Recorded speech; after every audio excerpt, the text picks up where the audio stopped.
NHI వాళ్ళు కూడా ఇచ్చారు సార్. ఎన్హెచ్ఐ వాళ్ళు కూడా మనం అడిగారు సార్. వాళ్ళు పాయింట్ వైజ్ ఇలా అన్ని చెప్పేశారా? రబ్బుల్ స్ట్రిప్స్ పెట్టేశారు, ట్రాఫిక్ కామింగ్ మెజర్స్ తీసుకున్నాం. Next Penukonda division NHAI meeting తర్వాత జాయింట్ ఇన్స్పెక్షన్ కండక్ట్ చేసాం సార్ కన్సర్న్ పోలీస్ ఆఫీసర్స్ తో. తర్వాత లొకేషన్స్ లో sign boards and street lighting కూడా పెద్దగా పెట్టమన్నాను, చిన్న పెద్దగా క్వాలిటీ కూడా లేదని జడ్జ్ చేసాం సార్. రేపు స్టార్ట్ అవుతుంది సార్.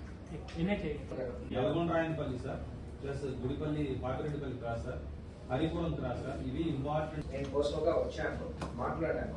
అప్పుడు పాయింట్ ఈ పాయింట్ రైస్ లొకేషన్ లో ఒక్కొక్క హైమాక్స్ ప్రొడక్ట్ దానికి ఇండివిజువల్ ట్రాన్స్ఫర్ ఇండివిజువల్ కనెక్షన్ కూడా మళ్ళీ ఇచ్చుకోవాలి సార్.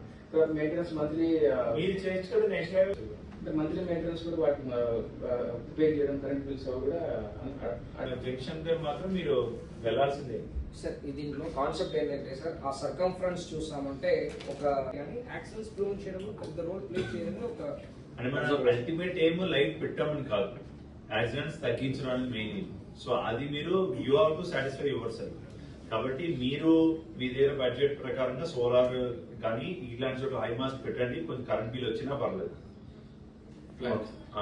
మీరు కూడా టోల్ వే సార్, అది సస్టైనబిలిటీ ఇంపార్టెంట్.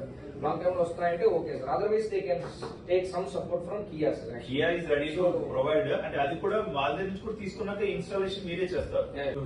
ప్రతి జంక్షన్ లో ఒక పండుగ వాతావరణం లాగా ఈ బార్కోడ్ రంబర్ స్ట్రిప్స్ అని వస్తాయి సార్. 20 దగ్గర అంటే అతను మీ పెట్రోలింగ్ అనేది రోడ్డు పక్కన, రోడ్డు మీద అయితే వెహికల్ ఆపడానికి లేకుండా అది చాలా డేంజర్. సో దాని ముందు వెనక వెళ్ళట్లేదు. For the past 3 years Penukonda is the highest contributor in accidents. Kia దగ్గర మోస్ట్లీ కూడా ఈ మెయిన్ రోడ్ NH44 మీద తిరగవు సార్. అన్ని కూడా టాప్ లోనే వెళ్ళిపోతాం, సార్ట్ అవుట్ అవుతుంది సార్. ఓకే వెనక బండి వచ్చేసి కొట్టేస్తాం.